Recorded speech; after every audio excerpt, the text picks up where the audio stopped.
So, this is lecture number 7th of electromagnetic induction and in this part we will study about RL circuit. उससे पहले एक छोटा सा concept सीखिए differentiation के बारे में। अगर आपको e to the power t का डिफरेंशिएशन पूछे तो आप क्या करते हैं? e to the power t का differentiation e to the power t ही होता है। जैसे मान लेते हैं आपको बोला e to the power -5t का डिफरेंशिएशन करिए, तो यहां देखिए चेन रूल लगेगा। कैसे? पहले तो e to the power -5t का differentiation e to the power -5t आएगा, फिर आप क्या करिएगा -5t का डिफरेंशिएशन अलग से करिएगा। तो आपको पता है -5t का डिफरेंशिएशन कितना आएगा, t का 1 -5t का -5। तो आंसर क्या आएगा? e to the power -5t का differentiation e to the power -5t और इसका जब डिफरेंशिएशन करेंगे तो -5 आगे आएगा। जैसे नेक्स्ट एग्जांपल देखिए, आपको बोला e to the power -3t का डिफरेंशिएशन बताइए। तो पहले बताइए e to the power -3t का differentiation e to the power -3t और फिर -3t का अलग से डिफरेंशिएशन जो कि -3 आएगा। डन। नेक्स्ट देखिए, अगर आपको बोल दे e to the power -tc/r का डिफरेंशिएशन बताइए, तो पहले देखिए e to the power -tc/r का differentiation e to the power -tc/r, फिर -tc/r का differentiation with respect to time, तो ये क्या आ जाएगा? टाइम का 1, तो ये आ जाएगा -c/r। डन। नेक्स्ट देखिए e to the power -RT/L का डिफरेंशिएशन, तो इस टर्म को एज इट इज लिख लेंगे और फिर -R/LT का डिफरेंशिएशन वो आ जाएगा -R/L, तो ये आंसर आएगा। एक और कॉन्सेप्ट सीखिए, जब हम करंट इलेक्ट्रिसिटी में किरचॉफ लॉ अप्लाई करते हैं तो मान लीजिए रेजिस्टेंस में करंट फ्लो कर रहा है, तो ए और बी पे जो पोटेंशियल डिफरेंस है यहां से स्टार्ट करते हैं, पोटेंशियल एट ए, फिर करंट के डायरेक्शन में जाएंगे रेजिस्टेंस में तो पोटेंशियल ड्रॉप करता है क्योंकि V = IR होता है, तो यहाँ पोटेंशियल ड्रॉप होगा -IR, फिर पहुंच गए V पर, तो ये ऐसे हम किरचॉफ लॉ अप्लाई करते हैं। सिमिलरली इसमें देखिए पोटेंशियल एट ए, फिर रेजिस्टेंस में करंट के डायरेक्शन में गए तो -IR, इसका पोटेंशियल ड्रॉप एट रेजिस्टेंस, फिर देखिए बैटरी में आप प्लस से निगेटिव गए तो -C, फिर पहुंच गए VV पे। तो ऐसे क्वेश्चन सॉल्व करते हैं। जैसे आप इस क्वेश्चन को देखिए, नीट 2016 में आया था। इसमें रेजिस्टेंस गिवन है, बैटरी, रेजिस्टेंस, बैटरी, और आपको बताना है कि VQ - VP यानी पोटेंशियल डिफरेंस बताना है Q और P पे। तो आप यहां से स्टार्ट करिएगा, पोटेंशियल एट Q, रेजिस्टेंस के डायरेक्शन में गए तो यहां कुछ ड्रॉप होगा और रेजिस्टेंस में जो ड्रॉप आता है वो IR के बराबर आता है, और माइनस इंटू करेंट 2 है, रेजिस्टेंस 5, फिर यहां से प्लस से निगेटिव गए तो -10, फिर देखिए रेजिस्टेंस में इधर जा रहे हैं तो ड्रॉप आएगा कितना? IR के बराबर, IR 2 और रेजिस्टेंस का वैल्यू है 1, फिर पहुंच गए निगेटिव से पॉजिटिव 3 और फिर पहुंच गए VP पे। इसको सॉल्व करिएगा, VQ - VP करिएगा, आंसर आएगा। सिमिलरली हम उस कॉन्सेप्ट को यूज कर सकते हैं यहाँ पे। देखिए आपके पास अब सर्किट में इंडक्टर है और बैटरी है, तो आपको बताना है इन दोनों पॉइंट के बीच में पोटेंशियल डिफरेंस। तो आप यहां से स्टार्ट करिएगा, पोटेंशियल एट ए, रेजिस्टेंस में करंट के डायरेक्शन में गए तो ड्रॉप आया IR के बराबर, फिर इंडक्टर में आपको पता है इंडक्टर का जो EMF लिखते हैं उसको LdI/dt लिखते हैं। इंडक्टर में करंट के डायरेक्शन में जा रहे हैं इसलिए -LdI/dt, बैटरी में निगेटिव से पॉजिटिव गए तो पॉजिटिव E, पहुंच गए B पर, क्योंकि इंडक्टर का EMF होता है -LdI/dt, यहां साइन के साथ लेंगे। ठीक है। अब आप देखिए इस सर्किट को आपको ऐसे अरेंज करके भी लिख सकता है। अब इसी सर्किट को जब हम पूरे सर्किट में क्लोज करते हैं तो आप क्या करिए, इस पॉइंट से चलिएगा, वापस इसी पॉइंट पे आइएगा, तो जिस पॉइंट से चले उसी पॉइंट पे आएंगे तो नेट EMF 0 होगा। तो यहां से चलिए, पहले आप निगेटिव से पॉजिटिव गए तो ये आया, फिर आप करंट के डायरेक्शन में जाइएगा तो उसमें ड्रॉप आएगा -IR, फिर आप इंडक्टर में उसी डायरेक्शन में गए तो उसमें ड्रॉप आया -LdI/dt और फिर वापस इसी पॉइंट पे पहुंच गए इसलिए 0। ठीक है। सिमिलरली अगर आपके पास सर्किट में रेजिस्टेंस है, इंडक्टर है, कैपेसिटर और बैटरी है, अब आपको निकालना है इन दोनों पॉइंट के बीच में पोटेंशियल डिफरेंस।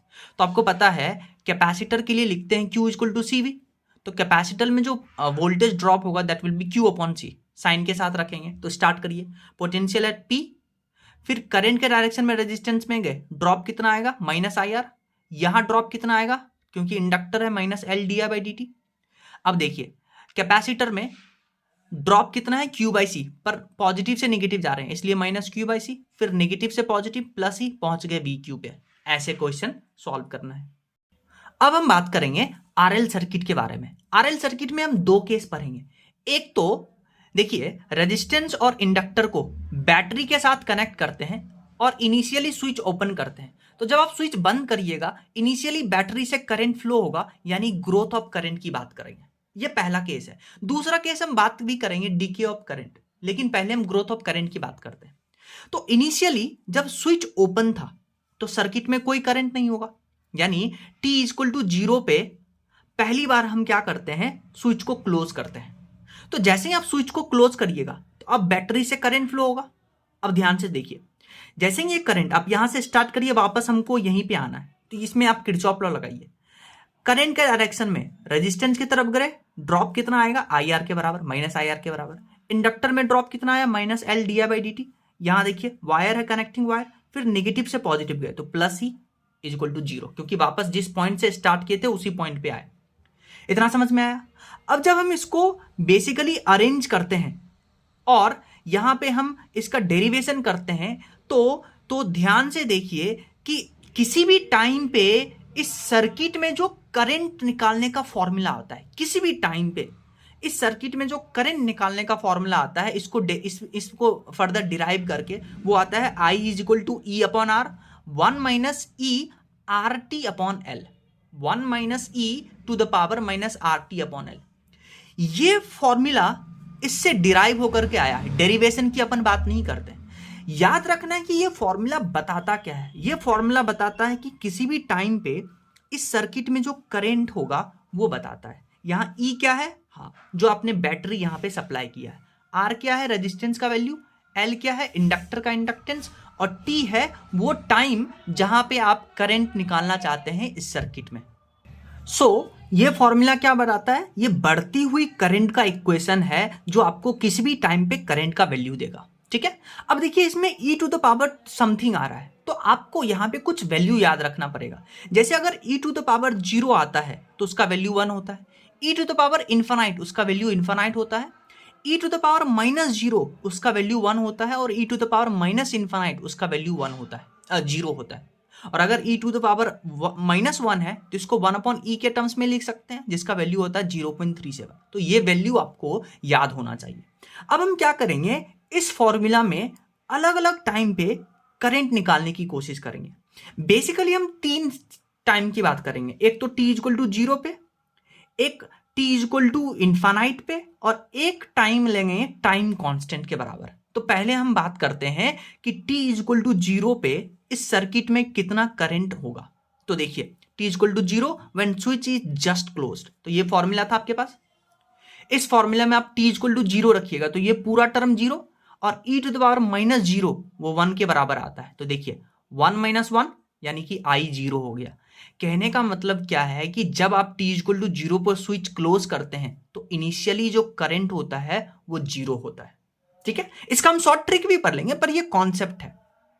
फिर हम बात करते हैं t इक्वल टू इन्फानाइट को। ध्यान से सुनिए, t इक्वल टू इन्फानाइट को हम स्टेडी स्टेट बुलाते हैं या after a very long time बुलाते हैं। तो आप यहां पे t इक्वल टू इन्फानाइट रखिएगा तो ये पूरा वैल्यू इन्फानाइट आ जाएगा। तो e to the power minus infinite, आपको पता है कि e to the power minus infinite का वैल्यू आता है 0, तो ये पूरा टर्म आ गया 0। तो अब देखिए I आ गया E अपॉन R 1 माइनस 0, तो I आ गया E अपॉन R, और ये मैक्सिमम वैल्यू है करंट का। यानी कि t इक्वल टू इन्फानाइट पे आपके पास करंट का मैक्सिमम वैल्यू आ रहा है। t इक्वल टू 0 पे क्या आ रहा था, हाँ, करंट 0 आ रहा था। ठीक है, तो ये भी याद रखिएगा। इसका भी हम शॉर्ट ट्रिक पढ़ेंगे, पर ये कॉन्सेप्ट है। अब हम बात करते हैं कि अगर इस फॉर्मूले में जो आप टाइम ले रहे हैं वो टाइम कांस्टेंट के बराबर है। पहला फॉर्मूला जो आपको यहां याद रखना है कि अगर कहीं पे वर्ड आया टाइम कांस्टेंट, तो टाइम कांस्टेंट का वैल्यू होता है इंडक्टेंस अपॉन रेजिस्टेंस का वैल्यू। यानी टाइम कांस्टेंट टाउ को से डिनोट करते हैं, उसका वैल्यू होता है L अपॉन R। तो अब आप क्या करिए, इस फॉर्मूले में t के जगह पे L अपॉन R रखिए। तो L अपॉन R रखिएगा तो रेजिस्टेंस रेजिस्टेंस, इंडक्टर इंडक्टर खत्म, तो आपके पास आ जाएगा e to the power minus 1। अब आप देखिए e to the power minus 1 को हम 1 अपॉन e लिख सकते हैं, और 1 अपॉन e का वैल्यू आता है 0.37। तो 1 माइनस 0.37 ये आ जाएगा 0.63। अब आप देखिए, ये जो E अपॉन R था, क्या ये मैक्सिमम करंट था सर्किट में? हाँ, ये मैक्सिमम करंट था सर्किट में। और करंट यहां से टाइम, जब हम टाइम रखते हैं टाइम कांस्टेंट के बराबर, तो करंट आता है 0.63 ऑफ आई मैक्स। इसको पढ़ना सीखिए। इसको कैसे पढ़ेंगे कि वह टाइम जहां पे सर्किट में करंट मैक्सिमम करंट का 0.63 टाइम हो गया, उस टाइम को हम टाइम कांस्टेंट बुलाते हैं। वापस सुनिए, आपसे पूछेगा टाइम कांस्टेंट क्या होता है, तो टाइम कांस्टेंट का डेफिनेशन बोलिएगा कि वह टाइम जहां पे सर्किट में करंट मैक्सिमम करंट के 0.63 टाइम्स हो गया, उसको बुलाते हैं टाइम कांस्टेंट। सो टाइम कांस्टेंट क्या होता है? Time constant is that time जिसमें सर्किट में बहने वाली करंट अपने मैक्सिमम करंट से 0.63 टाइम्स हो जाए। ठीक है, अब देखिए, एक बार एआईपीएमटी में पूछा था कि ये जो टाइम कांस्टेंट है L अपॉन आर, उसका डायमेंशन बताइए। देखिए, टाइम कांस्टेंट टाइम ही तो है, तो L अपॉन आर का डायमेंशन वो टाइम के बराबर ही आएगा, यानी टाइम कांस्टेंट का जो डायमेंशन आएगा वो टाइम के बराबर ही आएगा, यानी कैपिटल टी। एक बार पूछ लिया L upon R C V का डायमेंशन बताइए। अब आप एक तरीका ये यूज कर सकते हैं कि अलग अलग वैल्यू का डायमेंशन डालिएगा, फिर उसको सॉल्व करिएगा। लेकिन आप देखिए, एक शॉर्ट ट्रिक क्या है कि L अपॉन आर ये टाइम कांस्टेंट है जिसको टाउ से डिनोट करते हैं, उसका डायमेंशन कैपिटल टी होता है। यानी आप इसको क्या लिख सकते हैं कि L अपॉन आर टाइम ही तो है, तो टाइम अपॉन CV। और आपको पता है कैपेसिटर में Q इक्वल टू CV होता है, तो CV की जगह पे Q लिख सकते हैं, और Q होता है IT के बराबर। तो देखिए, time upon I into T, तो टाइम से टाइम खत्म, यानी कि इस पूरे टर्म का जो डायमेंशन आएगा वो 1 अपॉन करंट का डायमेंशन के बराबर है, और करंट का डायमेंशन होता है M0 L0 T0 a to the power 1, तो इस पूरे चीज का dimension a to the power -1 आ जाएगा। डन। फिर आपसे पूछा कि फ्रीक्वेंसी का डायमेंशन बताइए। आपको पता है फ्रीक्वेंसी 1 अपॉन टाइम पीरियड होता है, तो फ्रीक्वेंसी का डायमेंशन होता है टाइम पीरियड का इनवर्स। पर ऑप्शन में ऐसे नहीं था, ऑप्शन में था कि R अपॉन L इसका आंसर होगा। क्यों? क्योंकि टाइम कांस्टेंट होता है L अपॉन आर, जिसका डायमेंशन होता है T, और फ्रीक्वेंसी का डायमेंशन होता है T to the power inverse. इसको इनवर्स करने के लिए आपको R अपॉन L लिखना पड़ेगा, तो या तो आप ऐसे डायमेंशन लिखिए या इसके टर्म्स में लिखिए R अपॉन L, तो यही आंसर था।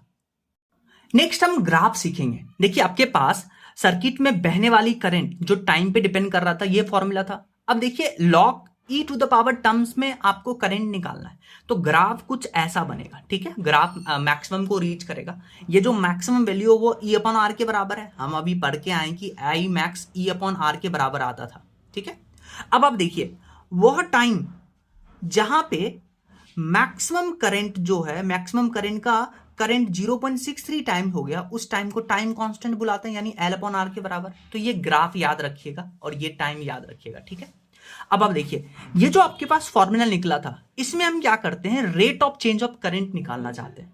Rate of change of current मतलब di/dt हम करना चाहते हैं, यानी ये जो इक्वेशन आप निकाले इसका डिफरेंशिएशन करना चाहते हैं। तो आइए इसका डिफरेंशिएशन करते हैं। आइए, आपके पास इतना था, आप करिए di/dt। तो di/dt करिएगा तो ये कांस्टेंट ये बाहर आएगा, 1 का डिफरेंशिएशन 0, और e to the power -RT upon L का डिफरेंशिएशन। हाँ, अभी आप पढ़ के आए हैं, पहले तो ये पूरा लिख लेंगे एज इट इज, और फिर -RT अपॉन L का डिफरेंशिएशन हो जाएगा -R अपॉन L। तो यहां से देखिए माइनस माइनस खत्म, e upon R, e to the power -RT upon L into R/L, और R खत्म। तो जो rate of change of current का फॉर्मूला आता है यहां से, वो आ जाएगा E upon L e to the power -RT upon L। Formula याद नहीं रखना कैसे डिफरेंशिएशन किए, आपको सिर्फ यही फॉर्मूला याद रखना है, फिर डिफरेंशिएशन यूज करना है। ठीक है, अब आप देखिए, ये जो आया rate of change of current, ये भी टाइम के साथ देखिए वेरिएबल है। तो अब हम क्या करते हैं, यहां पर भी दो टाइम रखेंगे, एक तो t इक्वल टू 0 पे rate of change of current निकालेंगे, और एक t इक्वल टू इनफाइनाइट पे rate of change of current निकालेंगे। सो हम बात करने जा रहे हैं initial rate of change of current, मतलब t इक्वल टू 0 पे। तो यहां t इक्वल टू 0 रखिएगा, तो t इक्वल टू 0 रखिएगा तो e टू द पावर -0 आ जाएगा। और आपको पता है e टू द पावर -0 जो है वो 1 के बराबर आता है, यानी इनिशियली t इक्वल टू 0 पे जो rate of change of current है वो E अपॉन L के बराबर आ रहा है। ठीक है, ये डेरिवेशन करके हमने निकाला, कॉन्सेप्ट है। फिर t इक्वल टू इनफाइनाइट पे हम rate of change of current निकालना चाहते हैं, तो फॉर्मूला आपके पास ये था। यहां t इक्वल टू इनफाइनाइट रखिएगा तो ये पूरा टर्म क्या हो जाएगा, इनफाइनाइट। तो e to the power minus infinite आपको पता है वो जीरो के बराबर आता है, तो डी बाई डी टी यानी rate of change of current at t equal to infinite वो जीरो आ गया। डन। अब एक शॉर्ट ट्रिक सुनिए। शॉर्ट ट्रिक क्या है कि अगर आपके पास आरएल सर्किट है और आप टी इक्वल टू जीरो पे यहां पे स्विच क्लोज करते हैं, तो जैसे ही आप स्विच क्लोज करिएगा तो आप टी इक्वल टू जीरो पे क्या करिएगा, इस इंडक्टर को हटा करके आप सर्किट को ब्रेक कर दीजिएगा। तो इंडक्टर को हटाओ, सर्किट ओपन कर दो टी इक्वल टू जीरो पे। इसके बेस्ड अभी हम क्वेश्चन भी करेंगे। और टी इक्वल टू इन्फानाइट पे इंडक्टर को हटा करके एक प्लेन वायर लगाना है, इंडक्टर को हटा करके एक प्लेन कनेक्टिंग वायर लगाना है, और फिर यहाँ पे करंट फ्लो होगा क्योंकि ये कनेक्टिंग वायर है। यहाँ तो सर्किट ओपन हो गया था इसलिए करंट जीरो हो रहा था, यहाँ सर्किट क्लोज है तो यहाँ जो करंट होगा वो E अपॉन आर के बराबर आएगा। तो ये दो कॉन्सेप्ट आपको याद रखना है। नेक्स्ट एक और कॉन्सेप्ट सीखिए। देखिए करंट का फॉर्मूला आपके पास आ रहा था E upon R 1 minus E to the power minus R T upon L. अब आपको बोला है कि वो टाइम बताइए जहां पे करंट जो है मैक्सिमम करंट का आधा हो गया। क्या बोला मैंने? वो टाइम बताइए जहां पे करंट, ये देखिए मैक्सिमम करंट है E अपॉन आर, वो टाइम बताइए जहां पे करंट मैक्सिमम करंट का आधा हो गया। यानी maximum current E upon R होता था, आपको करंट ऐसा चाहिए कि मैक्सिमम करंट का आधा। तो आप क्या करिएगा, यहाँ पे I के जगह पे मैक्सिमम करंट का आधा डालिएगा, तो E अपॉन आर कैंसिल, तो यहाँ जाएगा half 1 minus E to the power minus R T upon L. ठीक है, इसको इधर लेके आइए, 1 माइनस हाफ कर दीजिए। ये देखिए तो E to the power minus R T upon L, और 1 माइनस हाफ आता है, 1 माइनस हाफ आएगा माइनस। ठीक है, अब आप दोनों तरफ लॉग लीजिएगा, एल एन लेंगे दोनों तरफ, तो यहां से आ जाएगा minus R T upon L और L N 1 upon 2। L N 1 upon 2 को लिखते हैं L N 1 minus L N 2, और यहां आ जाएगा R T upon L. L N 1 होता है 0 और एल एन 2 होता है माइनस, यहाँ पे बीच में माइनस, एल एन 2 होता है 0.693, यहाँ माइनस माइनस खत्म। तो यहां से देखिए जो आर टी अपॉन एल आ रहा है वो 0.693 है, तो वो टाइम आ गया 0.693 एल अपॉन आर। ये वो टाइम है जहां पे सर्किट में करंट मैक्सिमम करंट का आधा हो गया। ठीक है, ये वो टाइम आ गया। अब देखिए एक क्वेश्चन करिए, इसमें बोला है कि ये जो सर्किट आपके पास गिवन है, सर्किट में देखिए रेजिस्टेंस है, इंडक्टर है और 10 वोल्ट का बैटरी लगाया है, इनिशियली सर्किट ओपन है। तो आपसे पूछा है फाइंड टाइम कांस्टेंट। आपको पता है टाइम कांस्टेंट टाउ से डिनोट करते हैं, एल अपॉन आर का इसका वैल्यू होता है। तो टाइम कांस्टेंट हो गया एल अपॉन आर, एल का वैल्यू आपको 10 दिया है, आर का वैल्यू 5 दिया है, तो टाइम कांस्टेंट आएगा। फिर आपसे नेक्स्ट क्वेश्चन पूछा find current in circuit at t equal to 1 second. तो आपको पता है अगर आपको किसी भी टाइम पे करंट चाहिए तो आप ये फॉर्मूला यूज करते हैं, I equal to E upon R 1 minus E to the power R T upon L.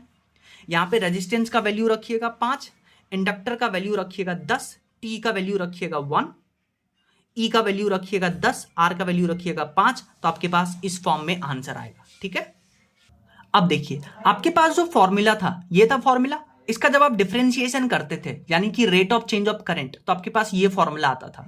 तो आपसे पूछा है कि rate of change of current बताइए इनिशियल, मतलब टी इक्वल टू 0 पे rate of change of current बताइए। तो rate of change of current का ये फॉर्मूला है, यहाँ टी इक्वल टू 0 रखिएगा, ई का वैल्यू रखिएगा, आपको सब क्वेश्चन में गिवन है, एल का वैल्यू रखिएगा, आर का वैल्यू रखिएगा, एल का सॉल्व करिएगा, आपके पास आंसर आएगा।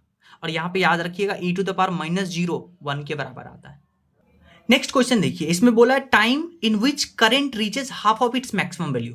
तो वो टाइम बताना है जब current half of its maximum value जाता है। तो अभी आप पढ़ के आए हैं वो टाइम होता है 0.693 इंटू एल अपॉन आर, आप डेरिवेशन करके आए हैं।